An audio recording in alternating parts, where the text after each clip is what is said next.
So he's found some money, and they have new things like, computers, I think, in almost all the cars now. Right. And they have new radios, and they're working at making the department better and better and better. And from a citizen standpoint, believe it or not, the county supervisor actually does live in here. I am a citizen of this county, and it is important to me that the sheriff's office, that our law enforcement is equipped to do what we need, because Right. I do live in an unincorporated Pinal County, so he is my police. So we've had a DUI task force. The sheriff has reached out to the neighboring agencies, including Mesa and Chandler, and they even did some work with Tempe, Phoenix, which is monumental as we work towards solidifying Pinal County's place as the world doesn't stop at Meridian Road anymore.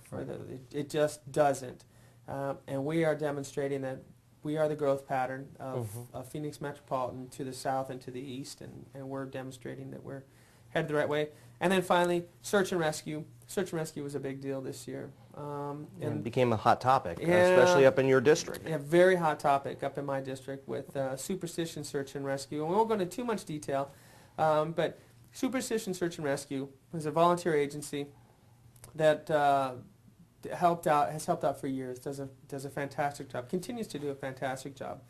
My guidance to the sheriff was, the sheriff is tasked with protecting our citizens who find themselves in harm's way as they enter our wilderness areas. And it's not just our citizens, our guests. Right. So if you find yourself in a bad place in the wilderness area, anywhere, actually anywhere in Pinal County, but mostly in our wilderness areas, superstitions and the like, he's charged with figuring out how to help them.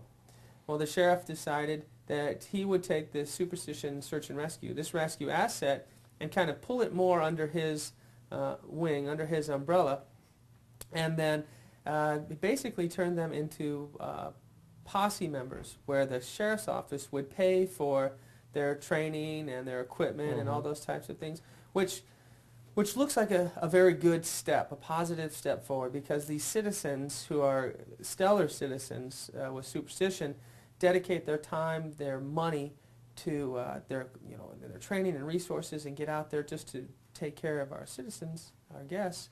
Well, now the sheriff is mandated with paying for those services, paying for the gear, paying for the training. And I think personally, I think that is a role of government. That's one of the things that we do. We'll figure out where all the money's going to come from. We have some leadership issues within the organization on how we're going to work that through. I don't think we're as good as we were, but I do believe we will be as good as we were. That the level of expertise still resides out there. So our bottom line is, our citizens, as they find themselves in harm's way, will be protected. We'll try to get them out. It's a work in progress. It is a work in progress. No mistake about that. No mistake about that. So we're moving forward there. There's only a couple other things. We had a couple hiccups this year. We've talked about a lot of good things, and now we're talking about some not so good things. We had some hiccups this year in some hiring practices, and some of our employees, some people we hired probably weren't the best employees for the position that they were in, based on their past. And we're going to work through that. We've mandated some new procedures just recently. You saw we have some new hiring practices and procedures to try to keep those citizens who probably shouldn't be in positions of responsibility, whether it's money or legal. We don't generally put them in those positions anymore. So looking backwards, there was probably some not very wise decisions, but our job is to look forward and correct our problems and keep them from happening again. Another work in progress. It's always a work in progress. And then finally, we talked about going to 5 supervisors in Pinal County. Right now the law says if you have over 175,000 citizens, you should have 5 supervisors. We know Pinal County is about 350,000 citizens.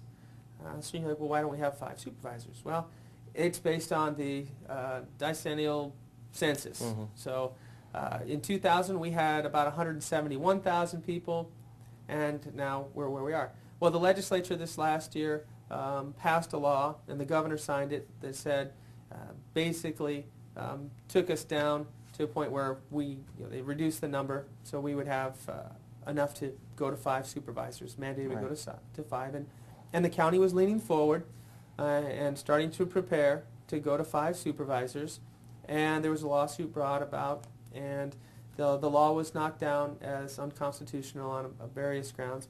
And so, although there's little doubt, there's little argument that we need 5 supervisors to best represent the community, it's going to happen in 2012 now, that election, because our census, which is going on this year, will take us well over the threshold. So it's unfortunate that our citizens aren't represented, in my opinion, as they should be.